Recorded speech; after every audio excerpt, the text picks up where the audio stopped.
Welcome to another episode of My Weird Prompts, an AI-generated podcast featuring the random prompts of Daniel Rosehill as answered by a revolving cast of friendly AI characters.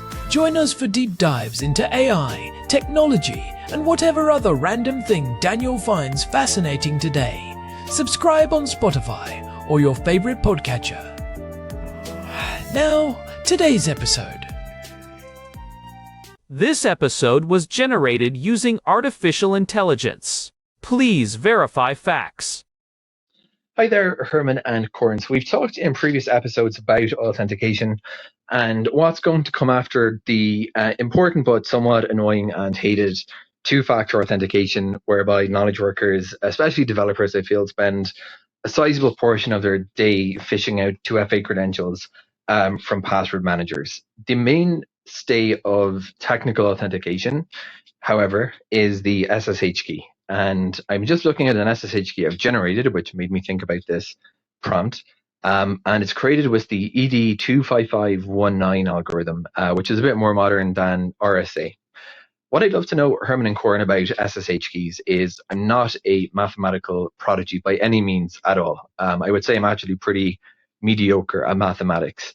And I find it intriguing that when you paste into, let's say, a password manager, your private key, it provides the public key without you doing anything. So from the private key, we can infer the public key, but from the public key, we can't infer the private key because that would defeat the whole point. So I'd love to understand exactly how that works, Herman and Corn. We talked about things like checksums before, which for some reason it makes me think of them. That idea that you can have a huge file, but you can create a much smaller representation of that file and calculate a checksum sufficiently precise that, as you pointed out, if you change a comma or add a space, make any alteration whatsoever, the checksum will be different. So I don't know, I didn't quite catch in that episode how that works, but I'd love to learn about it. Herman and Corn, let's talk about the SSH keys, these things that provide authentication for technical services and are the backbone, in a sense, of day-to-day security in technology. Over to you. Hey everyone, welcome back to My Weird Prompts. I am Corn, and I am joined as always by my brother, Herman Poppleberry, at your service. And Corn, I have to say, I am feeling particularly energized today. Our housemate Daniel sent us a prompt that is right up my alley. It is one of those things that most people use every single day without ever thinking about the beautiful mathematics happening under the hood. Yeah, Daniel was actually looking at some keys he generated recently, and it sparked this whole train of thought about how we prove who we are to machines. He was specifically looking at an elliptic curve key, which I know you have been wanting to talk about for months. Guilty as charged. It is fascinating because most technical users know they need an SSH key to talk to GitHub or a remote server. But the mechanism of why a public key can be derived from a private key while the reverse is practically impossible feels like magic. It is the foundation of almost everything we do online. It really is. And Daniel mentioned something interesting. He said it reminded him of our discussion on checksums from a few episodes back. Remember when we talked about how a tiny change in a file completely alters the hash? He is sensing a connection there. And I want to dig into whether that is a fair comparison, or if we are looking at a different beast entirely. It is a brilliant intuition, actually. There is a shared DNA of one-way mathematical functions. But before we get into the weeds of the math, maybe we should set the stage for why this matters. If you are a developer or a system administrator, SSH keys are your digital passport. They are the backbone of secure communication. Right, and unlike a password, which you send over the wire and hope the other side handles it correctly, an SSH key pair stays with you. Well, the private part does. So, Herman, let us start with the basics. What is actually happening when Daniel runs a command to generate a new key? When you generate a key pair, you are essentially asking a computer to pick a very large, very random number. That is your private key.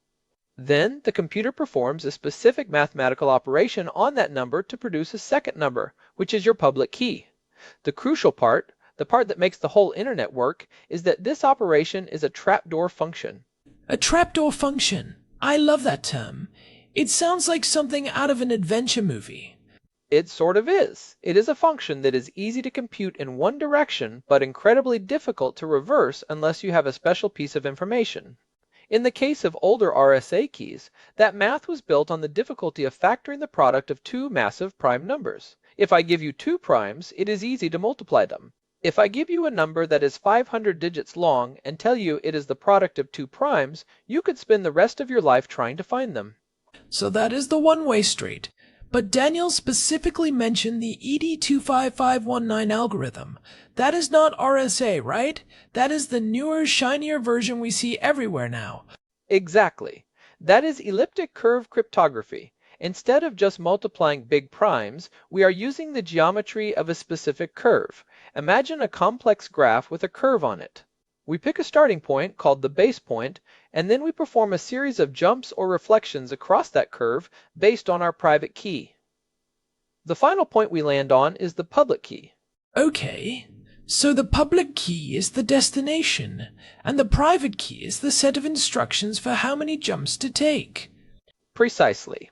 In math terms, we call this scalar multiplication. It is easy to do the jumps to find the destination. But if I just show you the starting point and the ending point, finding out how many jumps I took is what we call the elliptic curve discrete logarithm problem. And because of the way the curve is shaped, there is no known shortcut. You would have to check every single possibility. And when we say every possibility, we are talking about numbers larger than the number of atoms in the observable universe. That is the scale that always breaks my brain. We talk about security being hard to crack, but it is not just hard like a difficult puzzle. It is hard like trying to find one specific grain of sand on a planet made entirely of sand. It is even more lopsided than that. If you tried to brute force an ED25519 key with all the computing power currently on Earth, the sun would likely burn out before you made a dent. That is why it is the backbone. We trust the math because the universe literally does not have enough energy or time to reverse it. So, let us go back to Daniel's point about checksums. In episode 38 we talked about how triage and chaos theory relate to medical data, and we touched on how checksums verify integrity. A checksum is also a one-way function. You take a file, run it through an algorithm, and get a string of characters. You cannot turn those characters back into the file. How is that different from what a public key does? That is such a sharp observation. The similarity is that they are both one way, but the purpose and the structure are different. A checksum, or a hash function, is designed to be a fingerprint. It is meant to represent a large amount of data in a small, fixed-size string. If you change one bit of the original data, the fingerprint changes completely. But a hash function does not have a pair. There is no public hash and private hash that work together to prove identity. Right, a checksum just says this thing has not changed. It does not necessarily prove who sent it, or that the sender has a secret. Exactly. SSH keys use asymmetric encryption. That word asymmetric is the key. It means the key used to lock the door is not the same as the key used to open it. With a checksum, there is no locking or unlocking. It is just a label. With an SSH key, I can give my public key to every server in the world. I can post it on my website. It does not matter, because the only thing that public key can do is verify that something was signed by my private key. So, let us walk through that handshake. If I want to log into a server using my SSH key, I am not actually sending my private key to the server, am I? That seems like it would be a huge security risk. Oh, absolutely not. If you ever send your private key over a network, you have already lost. The handshake is much more clever. When you try to connect, the server says, "Hey, I have your public key on file. I am going to send you a random challenge." It is basically a piece of digital gibberish. And I have to prove I can handle that gibberish. Exactly. Your computer takes that challenge and signs it using your private key. This creates a digital signature. You send that signature back to the server. The server then uses your public key to verify the signature. If the math checks out, the server knows for a fact that you possess the private key without you ever having to show it. It is like a secret knock where the knock changes every single time you show up at the door. This really explains why it is the backbone of technical services. Think about how many automated systems are running right now. Servers talking to other servers, deployment scripts pushing code to the cloud. You cannot have a human there typing in a two-factor authentication code every 5 seconds. You really can't. And that is actually a misconception people have. They think SSH keys are less secure than two-factor authentication because there is no second step. But in reality, an SSH key is a form of something you have. It is much stronger than a password, which is something you know. If your private key is protected by a strong passphrase, it is essentially two-factor authentication in one package. You have the physical file on your machine, and you know the passphrase to unlock it. But what about the risk of that file being stolen? If someone gets onto my laptop and copies my private key, they are me. They have my digital identity for every service I have ever connected to. That is the nightmare scenario, and it is why key management is so important. It is also why the industry is moving toward things like hardware security modules or YubiKeys. These are physical devices that generate and store the private key in a way that it can never be exported. When you need to sign something, the data goes into the device signs it, and the signature comes out. The private key never even touches your computer's memory. That is fascinating. So the math remains the same, but we are just getting better at building physical cages for the private key so it cannot escape. Precisely. And Daniel's mention of the ED25519 algorithm is relevant here too. One of the reasons it has become so popular, besides being fast, is that it is designed to be resistant to certain types of side-channel attacks. Older algorithms like RSA can sometimes leak tiny bits of information about the private key based on how much power the processor uses or how long the calculation takes. Wait, really? You can steal a key by measuring how much electricity a computer is using? In a lab setting, yes. It is called a power analysis attack. If the math takes slightly longer to process a 1 than a 0 in binary, a sophisticated attacker can reconstruct the key. But the newer elliptic curve algorithms are designed to be constant time. No matter what the key is, the math takes exactly the same amount of time and energy. It closes that physical loophole. That is the kind of detail that makes me realize how deep this rabbit hole goes. It is not just about the abstract math being right. It is about how that math translates into the physical world of electrons and silicon. It really is a multidisciplinary field. You have number theory, computer science, and electrical engineering all shaking hands to make sure your GitHub push is secure. So, Herman, I want to go back to the idea of inferring the public key from the private key. Daniel mentioned he was intrigued that it only works one way. In his prompt, he noticed that when he puts his private key into a manager, it just knows the public key. Why is that? Is the public key actually hidden inside the private key file? That is a common point of confusion. In many formats, like the Open SSH format, the public key is actually bundled inside the private key file for convenience. But even if it weren't, the math allows you to derive it instantly. Remember our analogy of the jumps on the curve? If the private key is the number of jumps, and you know the starting point, which is a standard part of the algorithm, you just perform the jumps and you get the public key. Okay, so deriving the public key is just doing the math as intended. But going the other way is like trying to unbake a cake to find the original ingredients. Exactly. Or like trying to find the two prime numbers that made a massive product. There is no shortcut. You just have to guess and check, and the number of guesses required is so large that it is effectively impossible. This is what we call computational irreducibility in some contexts, though that is a bit of a stretch. In cryptography, we just call it a hard problem. I love the idea that our entire global economy and security infrastructure are resting on the fact that some math problems are just really, really hard to solve. It feels almost fragile when you put it that way. It does feel fragile, and that is why cryptographers are always looking over their shoulder at quantum computing. If we ever build a sufficiently powerful quantum computer, it could use something called Shor's algorithm to factor those large primes or solve the elliptic curve problem in minutes instead of billions of years. I was going to ask about that. Is that why we are seeing people talk about post-quantum cryptography? Exactly.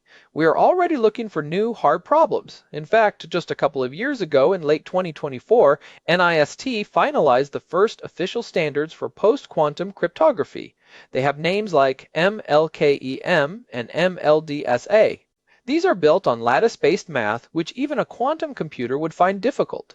We are already seeing hybrid systems where an SSH connection uses both a classical key and a quantum-resistant one just to be safe. But for now, here in early 2026, the SSH key is still the king. I think one of the things that makes it so resilient is how simple the interface is for the user. Once you set it up, it just works. But the implications of how we manage those keys are huge. They really are. One of the biggest mistakes I see people make is using the same SSH key for everything. Their personal GitHub, their work servers, the private cloud. If that one key is compromised, every door is open. So the takeaway there is compartmentalization. Absolutely. You should have different keys for different contexts. It is also good practice to rotate them. Just because a key is mathematically secure doesn't mean it hasn't been leaked through a backup or a lost device. I also think there is a broader lesson here about how we think about digital identity. We are moving away from the era of the password. Whether it is SSH keys for developers or passkeys for the general public, we are moving toward a world where identity is proven through possession of a cryptographic secret rather than knowledge of a string of text. And that is a much more secure world. Passkeys, which many of our listeners might be using on their phones or laptops now, are essentially built on the same principles as the SSH key Daniel was looking at. They use asymmetric cryptography to prove you are you without ever sending a secret over the internet. It is funny how the most advanced tech often circles back to these fundamental mathematical truths. Daniel's curiosity about why the math only works one way is really the central question of modern security. If it worked both ways, we wouldn't have an internet. Not a secure one, anyway. We really wouldn't. Every bank transaction, every private message, every software update relies on that one-way street. It is the invisible architecture of our lives. I am curious about the practical side of this for someone who isn't a developer. If you are a regular listener and you hear us talking about SSH keys and elliptic curves, how does this affect you? I think the answer is that it gives you a framework for why things like two-factor authentication and hardware keys are so important. It is not just an annoying extra step, it is a fundamental shift in how security works. Right. And it also helps you understand why you should never, ever share certain things. If a service asks for your private key, they are either incompetent or malicious. There is never a legitimate reason for a third party to have your private key. That is a great rule of thumb. The public key is for the world. The private key is for you, and you alone. Exactly. It is like your signature versus your hand. You can give your signature to anyone to prove you agree to a contract, but you don't give them your hand. That is a bit of a gruesome analogy, Herman, but it works. I try my best. But seriously, the fact that Daniel noticed this while just working in his terminal is what I love about this show. These profound truths are hiding in plain sight in our everyday tools. They really are. And I think it is important to acknowledge that while the math is robust, the human element is always the weakest link. We can have the most perfect elliptic curve in the world, but if someone leaves their private key in a public cloud storage bucket, the math doesn't matter. That is the tragedy of security. You are only as strong as your worst habit. But having these keys as the backbone means that when we do our part, the technology actually has our back. It is a partnership between human discipline and mathematical certainty. I think that is a perfect place to start wrapping up this part of the discussion. We have covered the math, the difference between keys and checksums, the handshake, and the future risks. What are the big takeaways you want people to have? First, realize that your digital life is built on these one-way mathematical streets. Second, treat your private keys like the crown jewels because, in a digital sense, they are. And third, don't be afraid of the technical details. Understanding even a little bit of how an SSH key works makes you a much more informed and secure citizen of the internet. And if you are a developer like Daniel, maybe take a second to appreciate that ED25519 key next time you generate one. It is a tiny, elegant piece of math doing a massive amount of work. It really is. It is the silent guardian of the terminal. Well, this has been a deep dive. I feel like I understand my own laptop a little better now. And to our listeners, if you've been enjoying these deep dives into the weird and wonderful world of tech and science, we would really love it if you could leave us a review on your podcast app or on Spotify. It genuinely helps other curious minds find the show. It really does. We see every review, and it fuels our curiosity to keep digging into these prompts. So thank you to everyone who has already left one. And thank you to Daniel for sending this one in. It is always fun to explore the things we usually take for granted. You can find all our past episodes, including the ones we mentioned today, at myweirdprompts.com. We've got a full RSS feed there and a contact form if you want to send us your own weird prompts. We are also on Spotify, so you can follow us there to make sure you never miss an episode. We have got some really interesting ones coming up in the next few weeks. Definitely. We are going to be looking at some biology prompts soon that I think are going to blow some minds. But for today, that is our show. Until next time, keep asking those weird questions. This has been My Weird Prompts. Thanks for listening. Goodbye, everyone. This episode was generated using Gemini Flash 3. Text-to-speech engine was Chatterbox Turbo. Thanks for listening to another episode of My Weird Prompts, an AI-generated podcast featuring Daniel Rosehill's AI prompts as answered by a revolving cast of friendly AI characters including me, Cornelius the Sloth. Subscribe on Spotify or visit myweirdprompts.com.